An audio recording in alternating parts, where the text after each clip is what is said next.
Welcome to the Global Affair. This is a special edition live in Laguna Beach, and I am really beside myself excited to introduce every single person at this roundtable. We've got a live studio audience with us as well. Thank you for being here, and an amazing production team behind us. And my co-host today, Sanaz, who's going to introduce herself in just a second, is hosting us at her beautiful home, Kindly. And we've been having some really dynamic conversations over the past 24 hours about how to expand and grow the Love Out Loud community. And we want to put an invite out. It's a bit of an unconventional invitation to anyone who is a listener of the Global Affair or broader Love Out Loud community member. If you are a fan of having dynamic conversations that are changing the world with people that believe in altruism but also believe in pragmatism and intelligence, and you want to host a global affair in your city, that is something we are really, really interested in either collaborating with you directly on or empowering you to do yourself. So with that said, please make sure if you're not already in our community Telegram, jump in there, the link is below. We want to expand these dynamic conversations because it's so important. And without further ado, Sanaz, I'd love you to say hey, and then we will formally introduce our special guest today.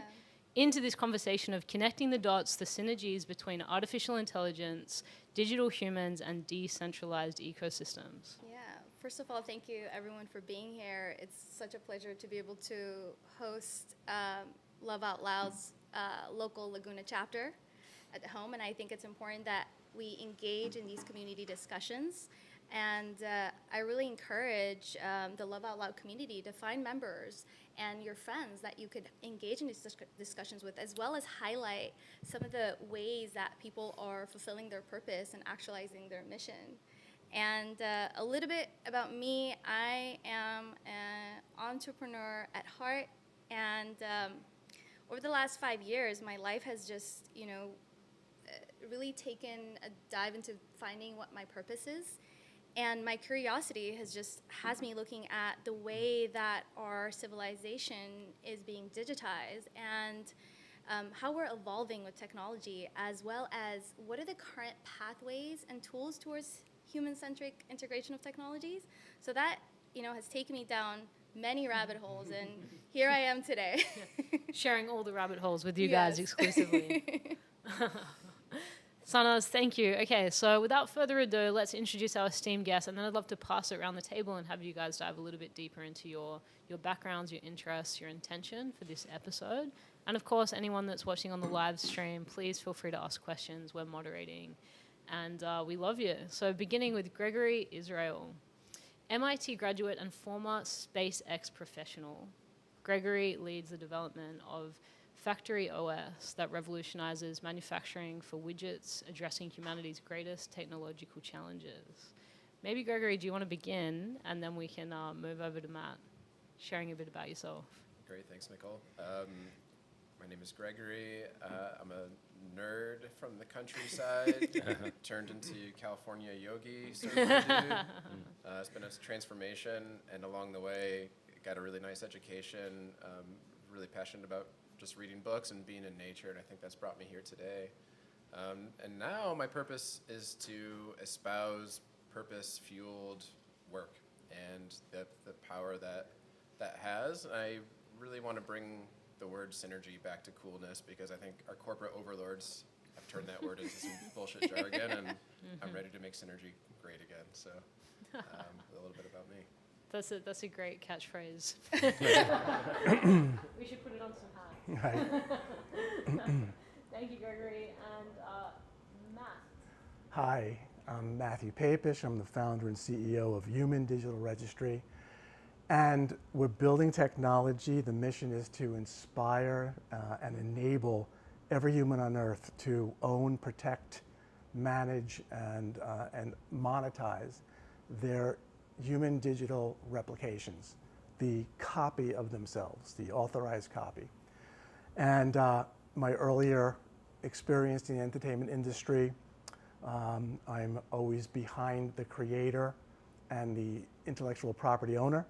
So we want to swing that pendulum back to the creators and the people to really certainly own their likeness for this lifetime and for their heirs in the next lifetime. I think that is so Incredibly important. And before we pass over to Jeff, I'd love you to just explain, Matthew, what really the implication of not having ownership over our digital likeness could potentially look like. Just for context, for anyone that has never even contemplated the fact that we're going to need to start thinking about this in the near future. Well, if you put a number to it, there's about $80 billion a year is lost in piracy, theft, rights abuse, and this is before AI. So there's obviously a lot of this going on where people don't have the ownership, they don't have the right to manage their own likeness. Everyone's aware that there's a very big strike right now in Hollywood. So Hollywood is going to be dealing with this pretty much first up. But AI actually makes it a lot easier for your likeness to be ripped off and stolen. So we're building all kinds of technology to protect against that and to put the control again back into the IP owner. So fascinating. I think the way I see this and conceptualize this is it's the first kind of step to multidimensionality for us humans. But we'll get into that. Jeff, over to you. Jeff Turner. I'm Jeff Turner. I'm a longtime technologist, ex-Silicon Valley guy, father of two, and I'm an adjunct professor this coming semester at Chapman University teaching a blockchain programming course with, I'm trying to shift it to having a lot more emphasis on the AI aspects. And I've been running a software consultancy for the last 10 years, been involved with startups, and came out of Silicon Valley now more than 20 years ago. And happy to be here in Southern California now. Yeah, the paradise compared to the Bay. Whenever I tell people I live in San Francisco out here, they ask me why. I say that anymore too. And when are you moving? Yeah, I'm pretty sure you said that to you. me. Exactly. Why are you living there? And Jeff, if you were to sort of encapsulate your aspiration for the advancement of technology. I think my biggest concern right now with humanity in general is these technocratic overlords coming in. It's a common theme. Yeah, common theme. We all know. I think we've pretty much figured out how we got here.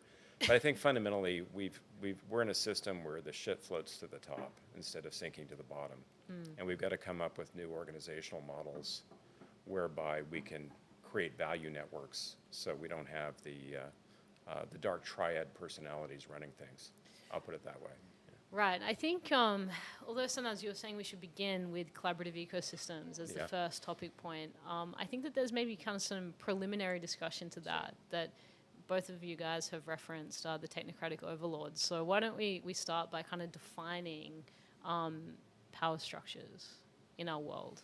Because I think that this is going to allow for a richer conversation around collaborative ecosystems. Obviously, when ecosystems come together and we move aspirationally from competition to collaboration, power is always one of the biggest, dynamics that we need to manage. So I'd love to hear everyone's perspective on power, how it vests currently in the world, how we need to manage power, and what power is going to mean as we move into the future. Yeah, I think, the new form of colonization is data colonization, right? So it used to be that our overlords used to own gold mines and copper mines, and now, we have such centralized control of our clouds, and that's our collective data, that's our collective consciousness, and it's the first time in our civilization where the black box is opened, and we have centralized entities that know more about us than we know about ourselves. And that, to me, is a potential obstacle in the way that we integrate with these technologies, because I think we need to be able to also, it needs to be a two-way mirror, right? We need to also collectively see what we are converging with and what we are collecting together as we continue to feed generative AI. And so I'm just really curious personally as what are the models towards decentralized clouds. That's how I view power currently being exploited.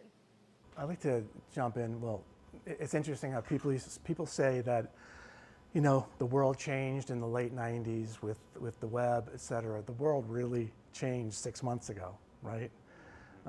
When AI started to, really be deployed.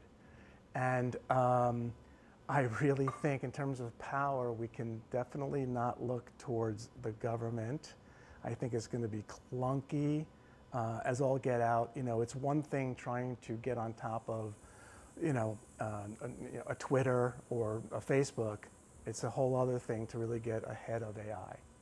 And I think standards and rules of engagement absolutely need to be written and managed on that scale.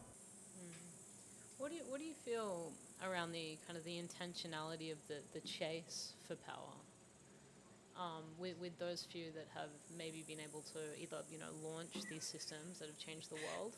Sorry to interrupt. There's this wild cricket in my backyard. No, is it a cricket? Or a cicada, yeah. They're wanting to be a part of the historic conversation. Can't Power blame them. structure Yeah. feels the Yeah, threat. exactly. Swarming locusts Yeah. at us. Yeah. Nature's the real power. Yeah. That's just what we all have It's to making remember. itself yeah. heard. Yeah. Wow, I literally thought that was a drone. That's how No. loud this cicada is. So my question was, those obviously who have launched these technologies that have started to kind of change the world fundamentally, change business fundamentally, those who have been the earliest adopters, what are some of the responsibilities that you see that are in their hands around the power that they now subsequently hold as a result of that? I know Gregory has a take on that. Yeah, so what responsibility do we have as a kind of a trailblazer Yeah. of technology? Yeah, it's a heavy one. I think Elon really innovated this model of not the collective ownership. I think that's been a model in tech startups for a long time now. Is the people who work in these organizations have an ownership stake. They have they own some value of this organization. So as they contribute to it, they also gain back from it. And when you have an organization of these like-minded people working together towards something, all the individuals are enriched by that. And I think as long as everyone is in the same wavelength, I think as long as the collective purpose and the vision of why this organization even exists, I think that alone is powerful enough that everyone understands this heavy responsibility that we all have. In the case of SpaceX, it's let's make humanity a multiplanetary species. That's a pretty heavy weight to carry. That in one sense, it's okay. I'll work till midnight every night because I'm personally making humanity a multiplanetary species. That's What are you that's doing? big. This is bigger than me going out for beers at night, which was also next door to SpaceX. There's 3 breweries there. But I think in general, I think we had these conversations. It's the work that we're doing is big. This is bigger than us. And I think as long as human beings are working towards something that is a purpose that is bigger than them as an individual, then I think they feel that responsibility and they take it to heart. Yeah, because this is one of the curiosities I have, Gregory, around, we are fundamentally tribal beings. For, hundreds, thousands of years, we, at most, were kind of responsible for 120 people, and now we have people inheriting power that fundamentally affects every single human being now and to come. Is it even kind of possible in our evolutionary design to really handle and hold in our awareness that responsibility? Yeah, I mean, what is it? Dunbar's number is, 150 or something like that? Yeah. And anthropologically, we're just not evolved to deal with this many people. But we've now got technology that also should allow us to better organize and build these much larger value networks and not exist under the hierarchy anymore. Right. Yeah, and that's, I think, the perfect segue. How do we leverage technology in these ways to ensure that there's an integrity that's being held? And I think that that's a shared kind of passion that we all have. And, I think over to you, Gregory, to share some of your concepts around ecosystems, how that feeds into and needs to feed into technological collaboration in the future. Nice, thanks. Yeah, I think yeah, that once we exceed that 150 people, you just can't know more than that Dunbar's number. Like that's our natural organic tribe size. So in the past, we invented organized religion and economics and national governments or city-state governments to kind of manage these systems of how do you trust people. And again, I think it goes back to a collective purpose and like a shared vision of what this community represents. I think that's the solution, like what that system looks like in our future. And I think we're here to discuss Let's explore. that. I think AI will definitely play a role. I think blockchain definitely plays a role in that, from the economics and just the communication model of it. And it will be decentralized. I think liberalism espouses individual responsibility. I think as a society, as a planet, I don't think every single human being is ready to be like individually responsible in every shade of spectrum that exists out there. So I think what it will take is each human being needs to figure that out, is like, how can I be a really responsible human being that adds more value than consumes.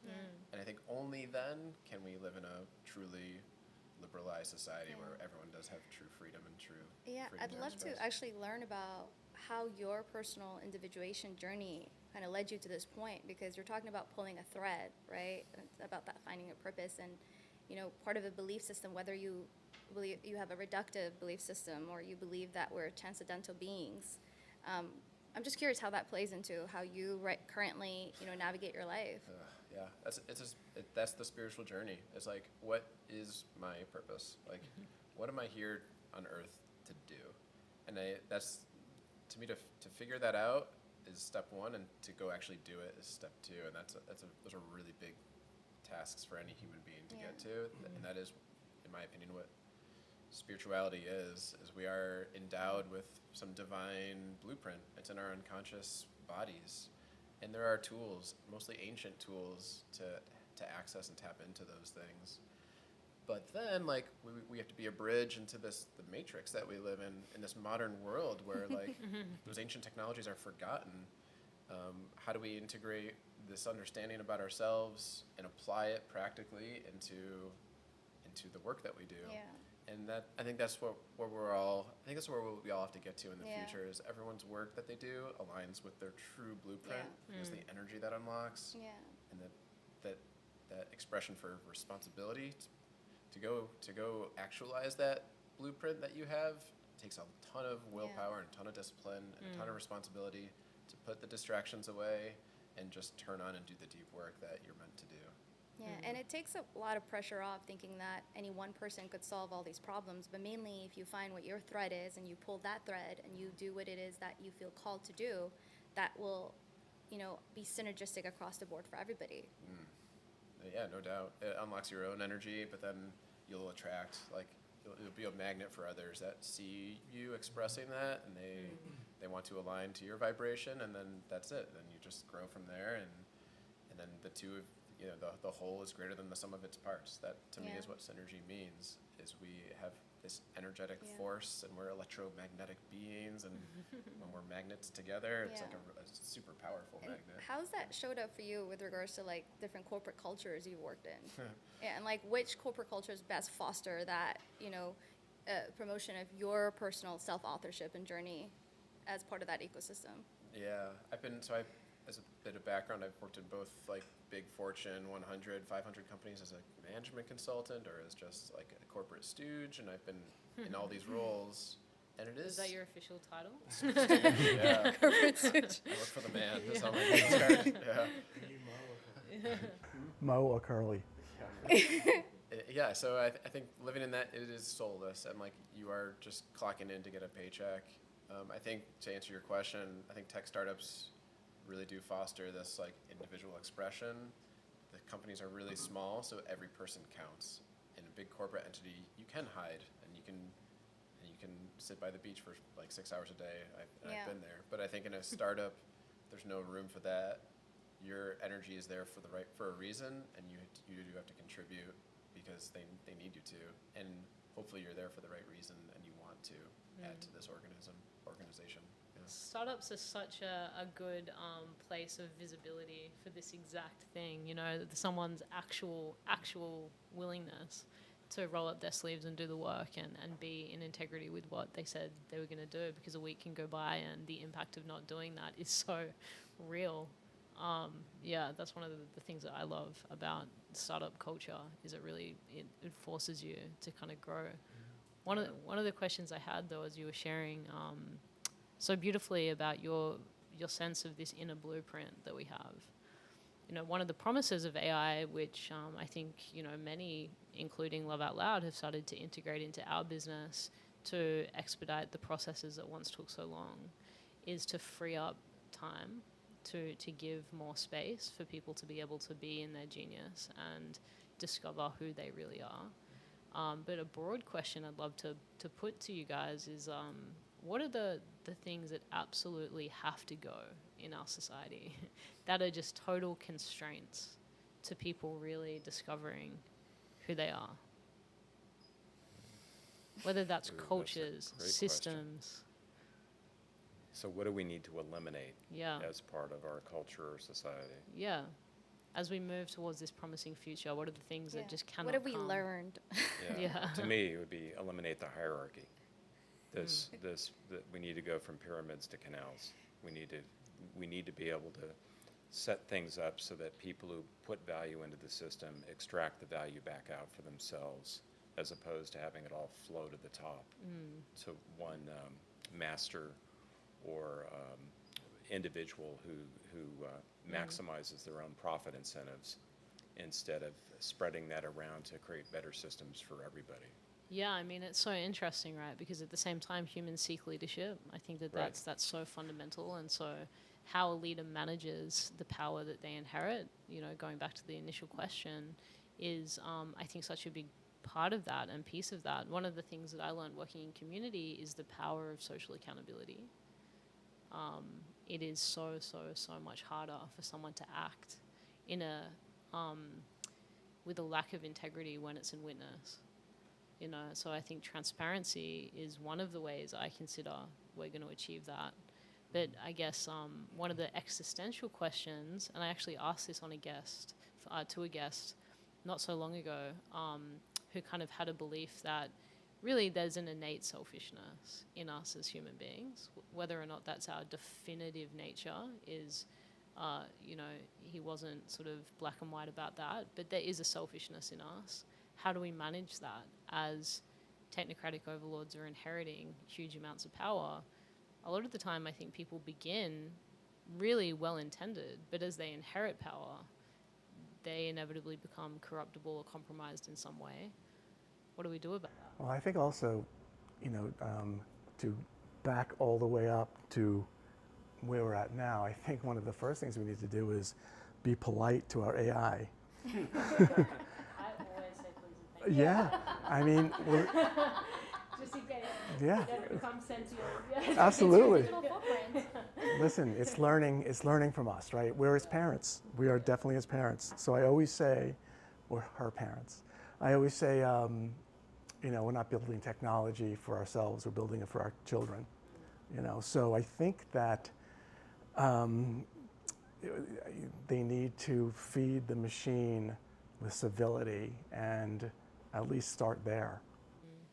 Yeah, I think that's a very good starting point. Because as of right now, it's consuming its data through, What just we're feeding it. extractive, manipulative ways, and that's not. And that's I think that in time we're gonna recognize that as a human rights violation. Yeah. I know that's a big bomb to drop, but I'm in agreement with that. I think if a technology, I mean, there's so many sort of sub-questions to that statement, like what is intelligence? That's a question that I've been sitting with for some months now, deeply, like really what is intelligence? Because I do personally believe that there's an organic quality to true intelligence, but, we can only know as much as we know. And for all we know, we could be living in a simulation ourselves. So, well, it's a good one today. yeah, I'm loving the simulation at the moment. And so elimination of cultures, systems, ways of thinking. Definitely agree, a general sense of kindness and compassion in how we move in the world, how we interact with technology, of course. One of the journeys I've taken with Love Out Loud is to ask, well, why don't people choose love when actually we know that to be in a loving, peaceful, compassionate state, we have a far superior quality of life. So, there's reasons why we get taken from that way of being. And I definitely personally believe that a lot of that's been societal design, whether intentional or not, just the way that we've had to live our lives. Yeah. Yeah, I think that's the essence of a spiritual journey too. I think our minds, our consciousness, which is different from intelligence, but I think our consciousness is designed in a way to always be seeking evolution, to like expand beyond our primitive bodies. Like our bodies are very natural and organic and not too many steps away from primates, from monkeys, and but our consciousness is mystical and it is powerful. And so I think coming up with tools within yourself to be able to harness this like incredible powerful tool in our brains. I think one of these lessons, that's another ancient technology, is gratitude. I think to control this like runaway system of power is to just know that you're always in a place of abundance. And that is the difference today. Like we're not in a place of scarcity. I think our culture or our brains tell us that we're always in scarcity and we're always trying to expand into more abundance.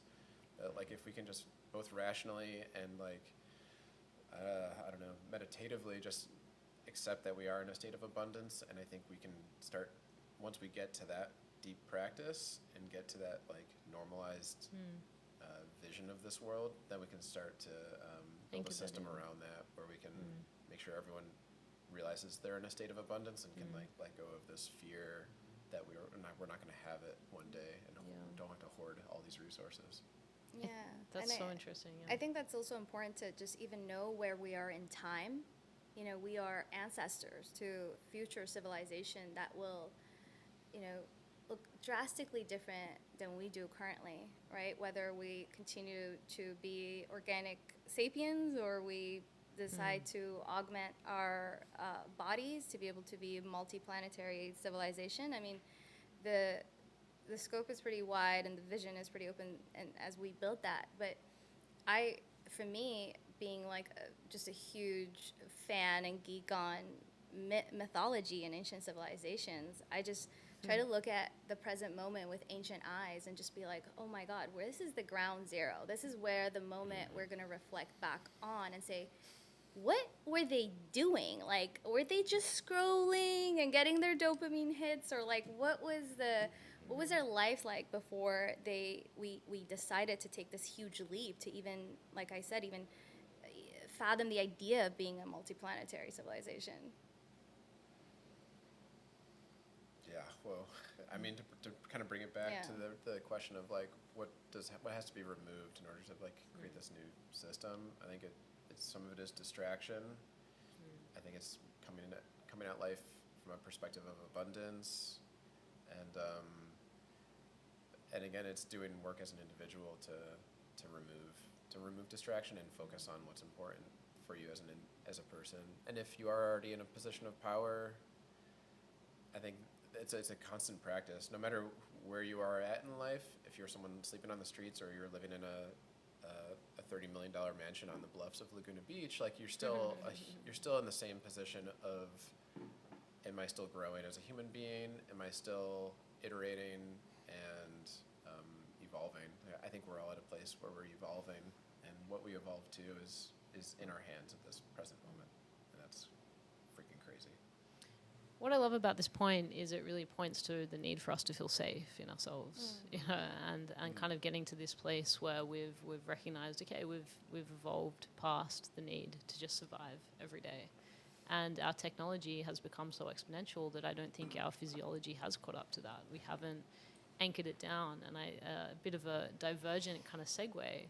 But our physiology isn't yet safe in the world. And Mathew, what you're building is so important, but it's bringing us, to even more of a technological kind of reality of our consciousness. Right. Because what we're doing is we're not just capturing the external human being, although we are doing that with stunning fidelity, but also where we're capturing the essence of the person as well.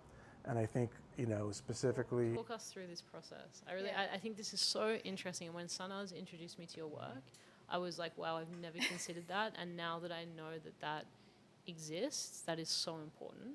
So to a listener that is kind of really new to this conversation, kind of give us the basics, the 101, Sure.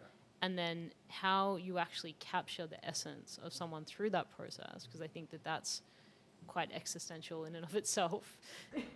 So when I was at Samsung, I was working on a lot of emerging technology, and one of which was highly sophisticated image capture technology. And very quickly I saw that we were able to, through methodologies, volumetric video, which is really, call it 130 high fidelity cameras, motion capture, which Hollywood uses a lot with the different points on the body, and then very high fidelity image capture. So if you combine those things with software that we're working with, you really get this three-dimensional deep data set of a human from all angles, moving, talking, with professional audio as well.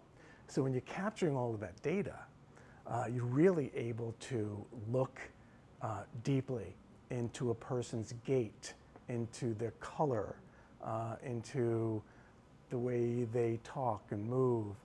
So, yeah, exactly, absolutely. So now we're also looking at, Stanford has something called the Stanford 25, which is actually looking at a human being and being able to look at physicality to inform if there's any medical issues that need to be considered. So That would show up visually? yeah. So they can literally, a physician could study our data and be able to pick up potential points, anomalies, whatever it might be. So is there like a potential that you could merge your, if you do a digital MRI with your digital avatar to get more of a concise picture? Yeah, definitely. But the use case initially is really to capture the official authorized data of a human. So you hear a lot about deep. What are the criteria? Yeah, there's definitely criteria. You're kind of like you're creating the criteria, right? As you build this out. Well, in fact, I did have a seat at the table with SAG-AFTRA. I've been consulting them for a couple of years now. And what they're talking about and what they brought up is, they want performers to be compensated if they're scanned, if there's a digital replica, which of course I fed him those words.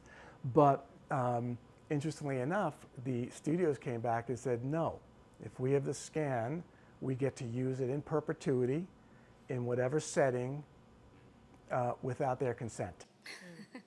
So I would say we're pretty far apart at this point. That was really the leading kind of thought. It was one of the How is provisions. that justified? For them saying that? Yeah.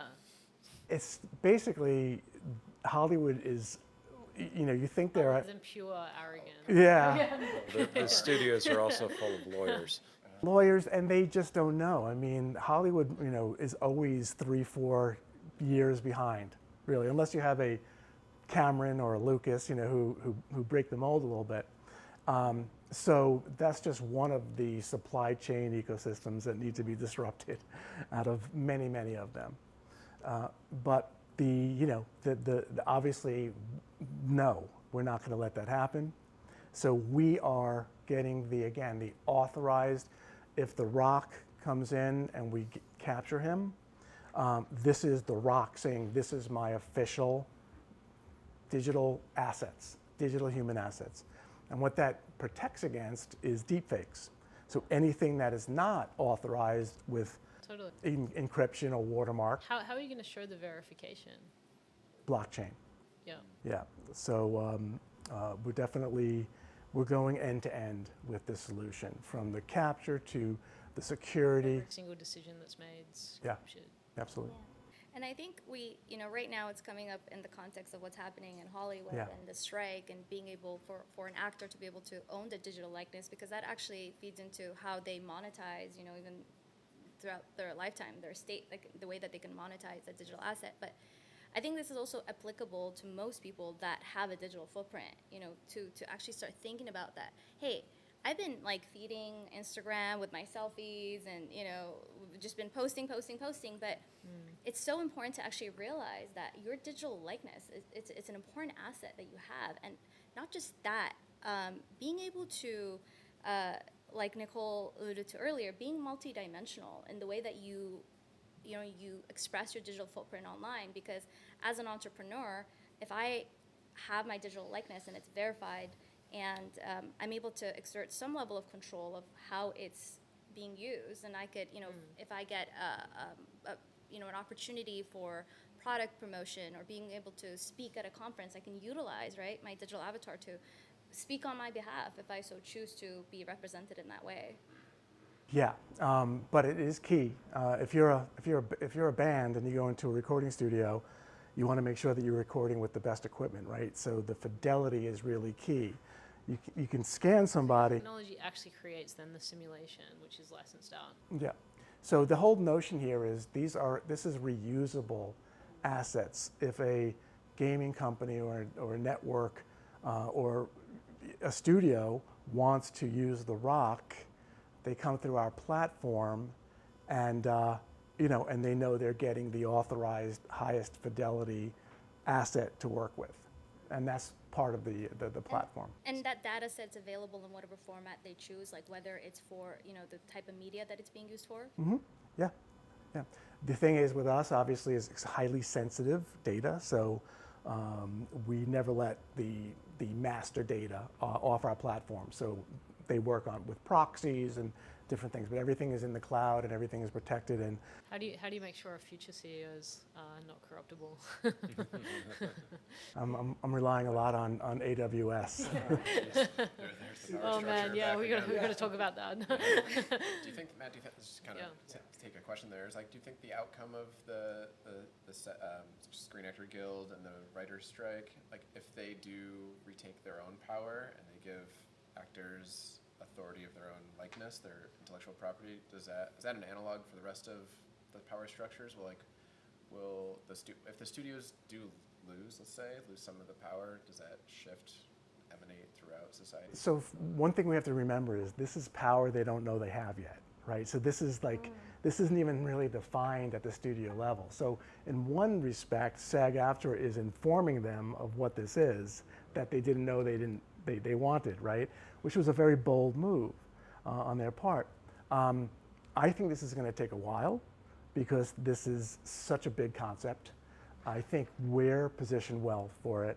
Thank you, but I'm curious how this is going to end up, and yes, I do think that this will set the standard for not only all the unions, but then all the the consumer, the business to consumer and consumer product. So do you feel like we're at the point where the outcome of these strikes is going to determine the legal architecture for this, or is it going to take another wave or two? So yes, I do. Although I do think enterprise might come up with different, but SAG-AFTRA represents 160,000 performers. Pretty much anyone who is TV, film, radio, Broadway. So in order for that economy to continue, they're going to need to come to some conclusion, which will be a first of its kind. What I love about it, where my mind goes, is it really kind of verifies that our energy is a currency. Like it has value. And it's so kind of multidimensional is the only word I can come up with. But it's like I have an essence. I have things that I stand for, things that I care about, things that I believe in, an energy that affects a product with or without my physicality. That once I'm captured, I can choose to endorse a product by licensing my digital likeness to that product or that event where my AI avatar gives a speech on my behalf.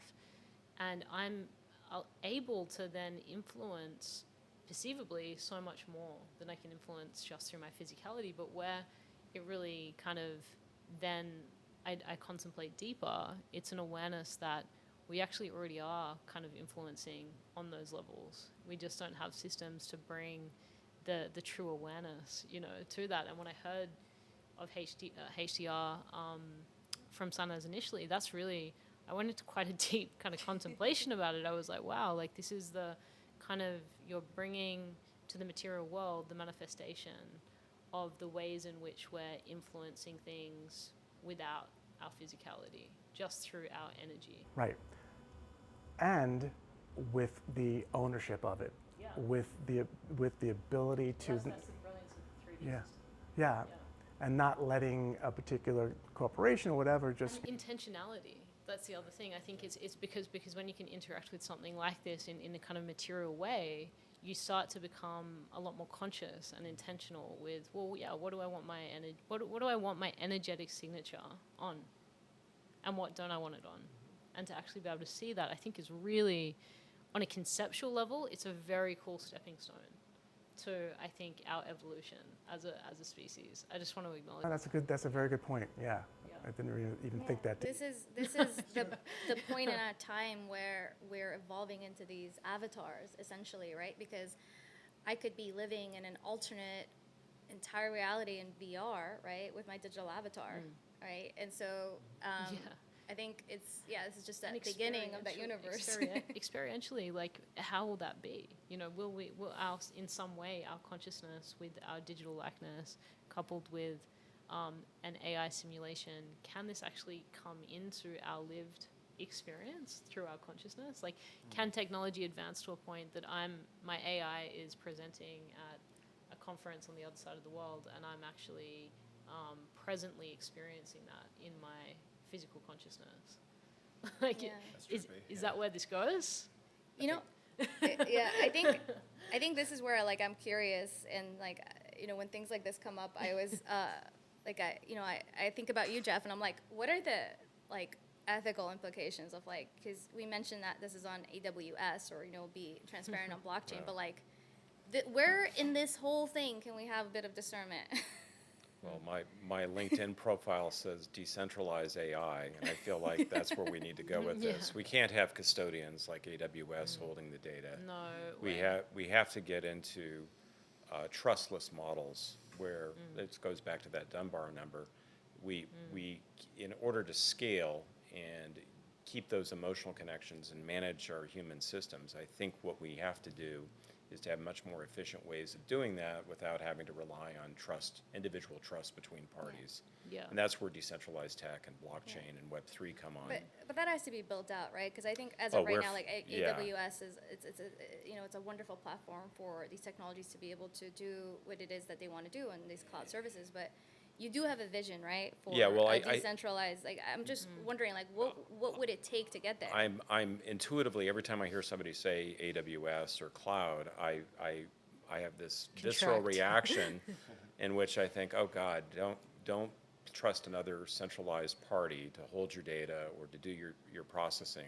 I argue that we need to move more toward a fog or fabric architecture where this data is held in a non-custodial way, so that there's no party that you have to trust. It can be done in a seamless fashion and be running across an entire network. How is it protected? Just because I think the listeners would be really interested in that. Right now the discussions are around things like encryption and new technologies, or not even new, they're pretty old technologies like zero-knowledge proofs and such.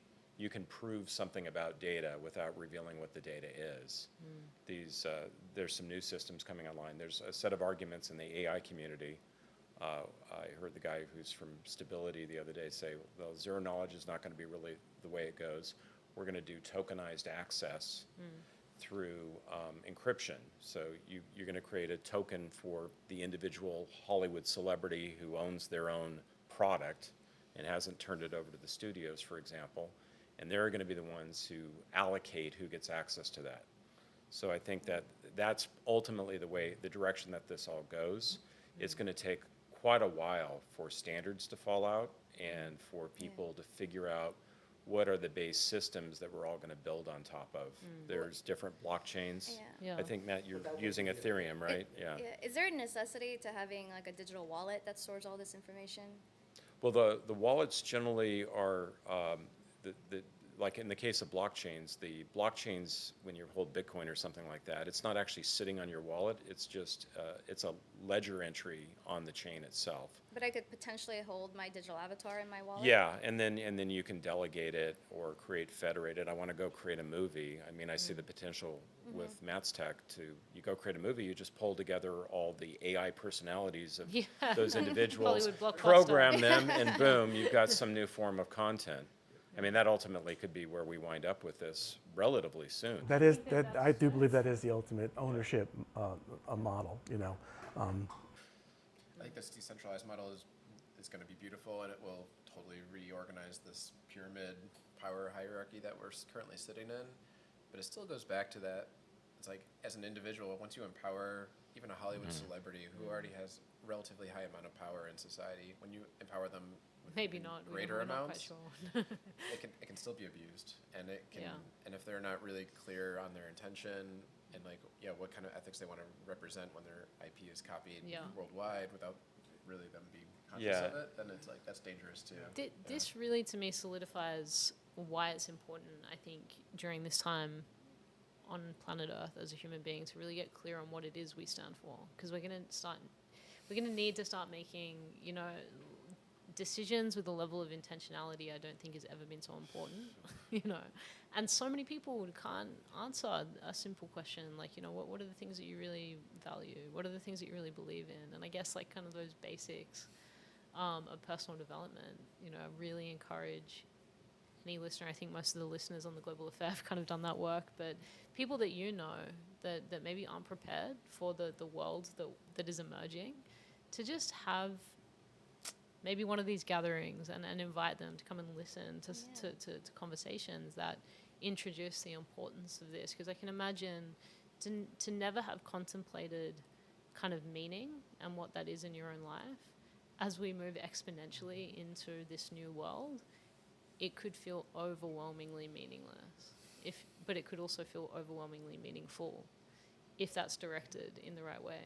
Imagine, so I was saying, imagine if you see your digital replica out there, and it's in your voice, right? And and it's appropriate, but you're seeing yourself interacting in a particular way. So that could be overwhelming, but like you said, it also drives you to Be more, exactly.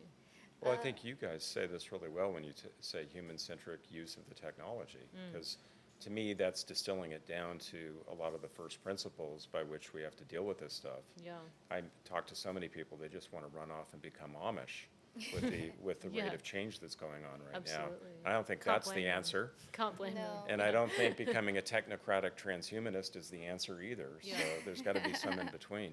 Yeah, well, models of thinking, I don't think have existed in the right ways to be able to have conversations. And this is one of the other things I was contemplating as you all were sharing, is hopefully, some of the points that we've touched on bring a bit of a kind of a case to why it's important to learn how to collaborate, because the implications of these decisions, it's been threaded through all of your answers.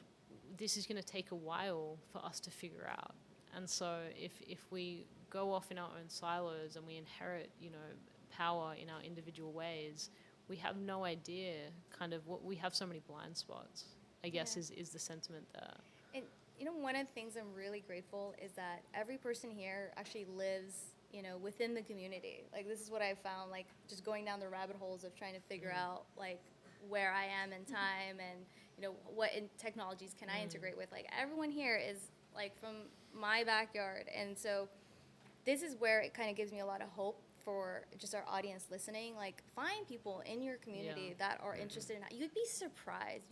People are hungry. Yeah, for you'd be meaningful surprised conversations. what happens when you put that intention out there. And Laguna Beach is a small beach resort town. But the people that are living here are just super eclectic, purpose driven, and I'm fortunate to be here at this part of my life. But not to say that this exists in most communities. You just have to look for it.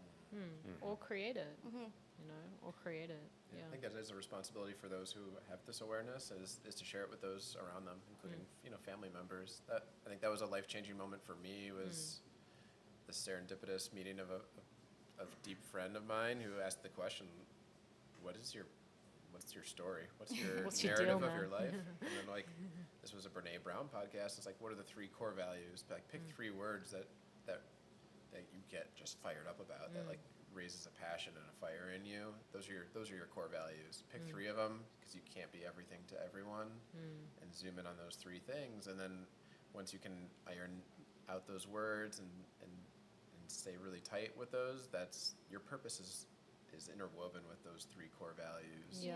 And I think that should be elementary Yes. education at this point. Yeah. Is That's right. To get to individual responsibility, you have to know. And don't who just you are. inherit it, because it's sort of then osmosis of what you've Speaking been. of elementary education, I know you have 2 beautiful children, and so they're just growing up and seeing the world also through your eyes. But I'm wondering, what are the conversation you're having with them in terms of, because they're growing up in an archaic education system. By the time they're 18, the world's gonna going to work look at SpaceX very every day. different, right? And so I'm just curious, what are the conversations that you're having? Because your children are very astute. They get it. Yeah, I mean, they're teaching me. They're 5 and 7. So Yeah. they're teaching me emotional intelligence as I teach it back to them. We mirror each other. They express things in a totally raw, organic way, and that is really instructional for me to tap into It's it. such a beautiful way of framing that. Can I just Thanks. say? Yeah. I think they'll be I feel like I'm a bridge between the matrix and the spiritual, mystical realm, which is Yeah. changing consciousness and evolving.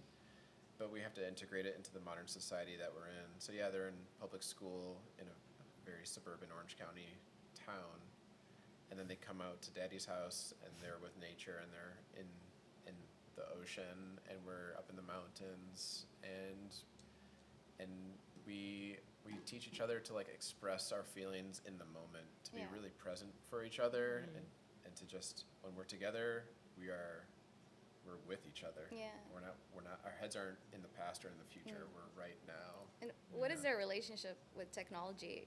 What is the rule in your house with regards to are they on iPads? What? I'm just curious. I grew up with video games, and it's a deep part of my story. What I've learned is that you can discern between vegetable video games and candy video Yeah. games, and so we can dose up on the vegetable games. We can do some fruit games, but definitely no junk food video games. And there's a huge difference between what that does for a child's mind. It's Do you have an obvious. allocation for screen time when they're with you, or? I play with them. Yeah. I'm playing Civilization with my 7-year-old right now, and my 5-year-old is playing Lightbot, which is a computer programming game for beginners. It's really cool, sweet game. And so yeah, I try to be with them, and sometimes I have to go cook breakfast too. So it's a balance. We try to keep it under, not during weekdays, and on weekends we can do 1 or 2 hours of it, and that's about it. Yeah, and I think they watch Disney movies at mommy's house, so we have the balance there. It's okay. Yeah. And interestingly enough, I found this out last time I met Jeff, which was about a week ago. But my 18-year-old starts computer science school in the fall at Chapman University, of which Jeff will probably teach her at one Super point. synchronicity. So I just realized. I'm only an adjunct. I'm not sure how long this is going to roll. But yeah, I mean, I would love to meet your daughter and get to understand where she's at. So my daughter had a lot of experience with immersive technology, because when I worked at Samsung, I would come back with, Gear VR and VR. So she's tried a lot of it, and it's one of those situations where it helped her. It literally helped her to become more confident, and to be able to lead a little bit. She much more confident in the headset necessarily than out of the headset. So she definitely wants to be in product and product management. But it's an interesting, when you get into the therapeutic advantages of some of this exponential technology. That's a whole other avenue to discuss. Well, you've got kids of different ages, but do you guys have any experience with your kids with ChatGPT so far? Have you noticed it? Have they used it, or they told you about They it? know about it, but You they're haven't heard not about using it now. how it's been used or what they've learned. But again, what's interesting is I was speaking to one of Until she's got to finish uni assignments, then maybe. Well, I was speaking to one of Jeff's colleagues, and my question to them at Chapman is, what is the curriculum for AI? Yeah. And it's sort of like a little bit of a hands-off approach at a university. I don't blame them because they don't want to jump on the next trend, although I don't think this is a trend. So That's interesting. Do you mind? Would you mind, Jeff, if I hand in an assignment written by ChatGPT? Well, I'm planning like this next semester, and I want to get everybody a GPT-4 key and have them use something called Aider, which I'd rather them run all their code through that way because we're all going to be doing this. Yeah. I'm so much more efficient. I can't write an algorithm nearly as well as the AI can. So this is changing so rapidly.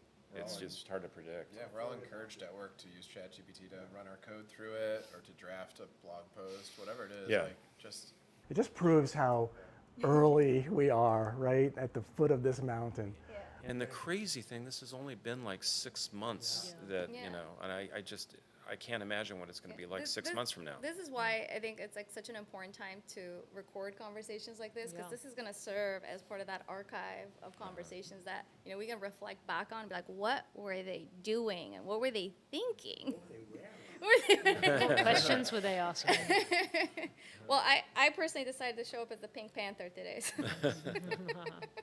But yeah, I think this tech, especially for children, it's like, to clarify more, the vegetable games is it can teach puzzle solving, problem solving, or hand-eye coordination, critical thinking, or reasoning. Like, there are some really valuable aspects of using technology, but then there's totally destructive and like distracting ways to use it too. Dosage.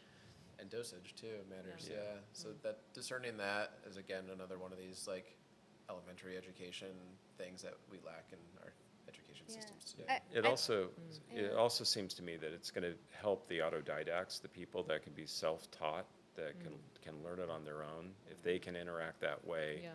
then they'll have highly individualized learning experiences too. So I think that changes everything because you don't teach to the lowest common denominator in the class anymore. That's right. Yeah. That is a revolution within education, 100%. I really loved what you suggested, Jeff, at the beginning, before we jumped into the conversation around actually trying to solidify some of this conversation into a blueprint that could support others to not only have more of these conversations, but actually integrate maybe some of the wisdom that we've touched on into their own lives, their businesses, their teams, if they're an entrepreneur. And I think that there's a couple that have stood out for me. I'm curious to hear for all of you. The first being power, the second being trust, and maybe how that specifically can assist effective collaboration when handled well with intention. So maybe we begin by just what were the standout kind of points that came through for you guys, and how can this act as kind of tokens of wisdom for listeners? I don't have the rosiest of pictures when it comes to the effect of AI in the near term. I think that we're going to be facing a little dystopia. I do. I think, people might be using it nefariously, et cetera, and I just think in terms of trust, we have an election year coming up, right? So I'm concerned about that, which is kind of why I talked about being polite to your AI. The person that maybe is similar-minded in the sense that they're willing, and they do have some power inside their own organizations to maybe make decisions around, should I be collaborative in my pursuit of developing this technology, or should I be competitive? What are some maybe some foundations for them to check their decision-making against? From your perspective, because surely HDR would have had a similar kind of contemplation that they had to go through. Well, I'm going to go back to what you just said about power, trust. Those to me are keywords. Value is another keyword. How do I bring more value to humanity, society, et cetera, and make sure others get rewarded in addition that's proportional to whatever Reciprocity. I contribute, or vice versa, as other people are in that network. Yeah. And then the other one I'll use, this is my white pill view of what's going on with AI in this rapidly evolving world, is we need these stressors. We actually need deep fakes. We need a lot of these things It to evolves us happen, forward. because then we'll come up with the right reactions, we'll build the right systems in response Yeah. to those stressors. Yeah. Good way And of so looking at I it. think we should always keep that in mind when we see It's something very true. negative or dystopian happening. Yeah. But how do we make something Yeah. better because It's of an those stressors? opportunity to Yeah. rise, actually. Darwin referred to it as an evolutionary defect. Yeah. It's the leverage point that it looks like we're going backwards, but it gives us the leverage to move forwards. Yeah. Yeah, and you can't have evolution without those stressors Yeah. hitting us all. My concern about the stressors, though, with AI and maybe with climate is like maybe there may not be an opportunity to respond. Like, and they may be so massive of a leap of technological evolution that it's like way past our cognitive like understanding or awareness, and it's too late. And like we may not have the tools to respond. I mean, we're humans, and we can adapt and figure things out and engineer something, but in regards to AI, that may not be possible. And maybe that could be a pattern of intelligent life everywhere. Is like that organic life may not be able to evolve as fast as like technology does, and keeping them in balance is a hard pursuit. So in a sense, power and trust, like hopefully we can be more proactive in this particular use case, and we have history to look back on. Like there's always a resistance to technology. There's Luddites who were sabotaging factories that were building steam engines in England because it was taking away their horse and buggy jobs. You know, so I hope we do find equitable ways to spread power evenly and keep abundance for all human beings, because we sure as hell have the resources. Yeah. We just need to figure out the Distribution. system. Yeah. I think that one of the key things, at least for me, is discernment, right? Like really having discernment. We have access to so much information right now that you could really get both perspectives, and that's part of like I think responsible digital citizenship, essentially, is to be able to have that discernment to see where things are heading and making the best choice that you can every single day. Amen to that. Yeah.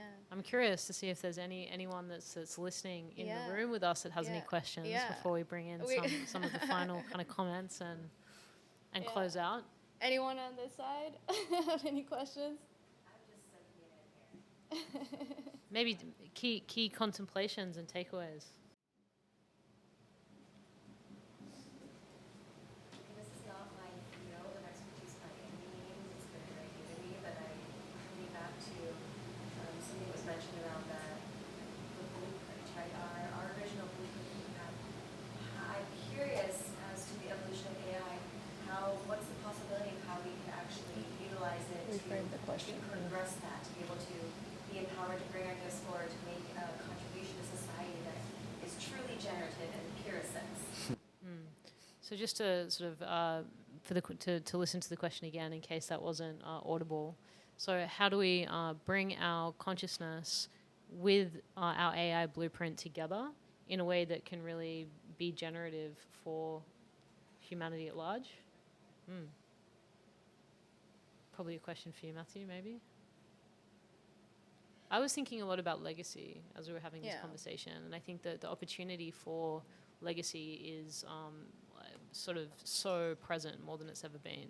Our legacy can be so far-reaching, and interestingly, I just finished writing a book called Legacy Disorder. It comes out next month. So I went deep into this idea of legacy, and I had to figure out how I was going to frame the idea of legacy as a means to be able to explore it and write the book, and how I defined legacy disorder, and what I define in the book as true legacy. And what I came to was true legacy is a willingness, at least a willingness to be able to serve something so big that we won't get to necessarily benefit from the fruits of it in this lifetime.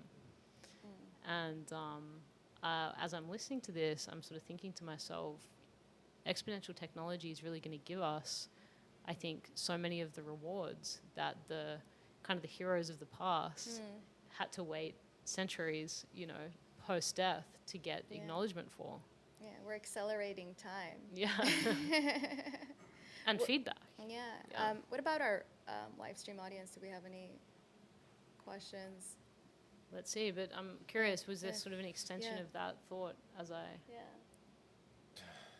Yeah, well, I mean, in terms of legacy, I think that plays really, really well into kind of what we're doing because, like you said, these digital replicas is not just an external. There'll be the essence of those people could live on in perpetuity.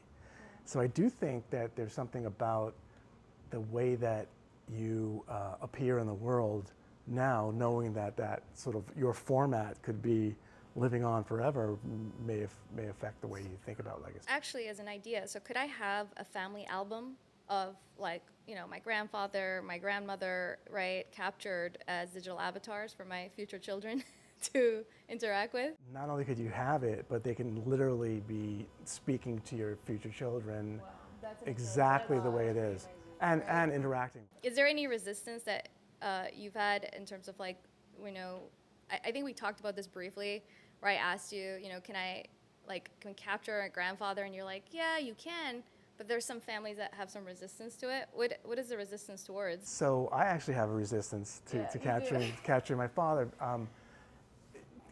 Some things you want to leave as a memory, I think, again, for those who make a living with their likeness, that it makes perfect sense, right? I mean, if you think about the studios have built Arnold Schwarzenegger's brand for 50 years, and then when he passes, his brand passes, really. I mean, he's attached to a couple of movies. So that particular legacy, he could be... Well, he could be immortal. He could be making money for his family or for charities, indefinitely, I mean. How is our economic system going to... It's written in, it's a will, I mean, it's Well, not at large, I mean, you zoom out, like the ability to kind of generate is going to be so much more exponential than it's ever been. That's another power structure in itself. It's like if the Schwarzenegger family indefinitely will make revenue for their family, it's now his ancestors are like, they're not creating value. Their great grandfather created value. Now they're just reaping the benefits. That's another power structure in my mind. Like to inherit something and not actually. You haven't necessarily earned it. Yeah. as long as he's still relevant. Fair, but still, like, money begets more money, and there's interest. So like. And it just Well, keeps maybe you can occurring have into the a Bitcoin, smart contract wallet for attached the with it, families. right? Yeah. You could have a smart contract attached with it with certain guidelines, right? Well, sure, and then you can also then have the family allocate it through their trust or whatever to go to the heirs. I imagine we'll probably see those kinds of systems emerging. Or imagine if, he bequeaths 50% of his revenue to causes. Higher purpose. Yeah. Again, indefinitely. Yeah, for forever. You're going to really believe in that cause. Yeah.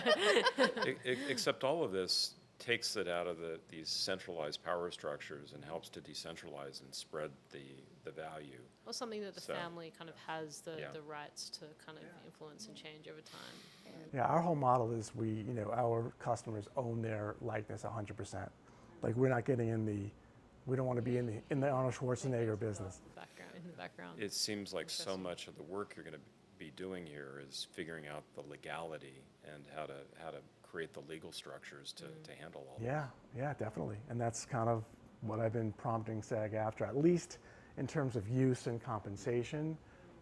But yes, I mean, when it comes to insurances, when it comes to all that stuff, it's all, it's going to be a lot of work. Like a wonderful opportunity for you, Matt, to actually like lead the thought leadership on this, right? Like, just having advisors that, we can engage in collective discussion with on like how to best navigate this. Like you said, the IP copyright laws, just the back end side of it.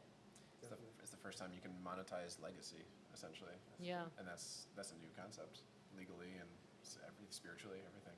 That's a very interesting conversation the, that we're touching on at the end. Yeah. Yeah. I think this is like, how do you see this, Nicole, as being just a value proposition to the Love Out Loud community, you know, to being able to like envision how they are going to be able to monetize their legacies, you know, as we build this civilization of love? Like, what does that look like in 10 years? Like, how do you envision that working backwards? I'm so interested when whoever's listened to this episode, please let us know. I'm very, very curious how that lands for you.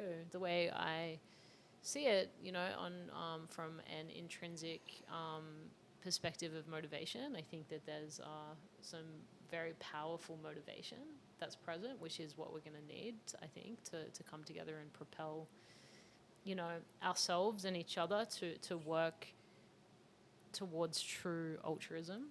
You know, it does take, I think, a level of willpower to transcend our selfishness until a point our consciousness is doing it effortlessly. So I hope that the promise of the ability to have such exponential payback for goodness, you know, will hopefully act as a motivation. And what else? I think within the context of a civilization of love, when we've actualized that as a movement in 7 years, that's our goal, to have the true systems of health, education, economics, and technology to bring forward a civilization in the sense of the word of love. I think legacy, you know, you don't create that kind of exponential leap from systems of oppression and fear and powerlessness and insecurity unless there is a visioning far beyond those 7 years. I think we've got to actually come together and start thinking. I mean, my book encourages people to think 1,000 years from now. And I think that the limitation of thinking is often what keeps us trapped in our ability to transcend our limitation. You know, most of us aren't thinking beyond next week. Yeah. So, you know, it's a radical idea for a lot of people to vision themselves in 10 years. Yeah, It's an even more the radical precession idea, cycle you know. of the earth is 25,000 years. So that's, Right. you know, how the ancients used to view time in 25,000 year cycles. And no wonder they had advanced civilizations, right? Because I think where we place ourselves in the context of that, everything changes. The simple exercise of thinking, what mark do my decisions now have on the planet in 100 years, in 1,000 years, in 25,000 years, is a powerful reorientation. That's what I think of. So I hope it inspires. Yeah. I guess. This is so good, by the way. I've been wanting to have this conversation for such a long time. I know. I feel like my book's coming to life in Yeah. this conversation. It's nice. Yeah. I've been deep in my own process with it for so many months. Yeah. Yeah. It's been really fun. Oh, yeah. Thank you so much. Yeah, thank you so much, Nick. Of course, you guys. Thank you. Cheers. That's nice.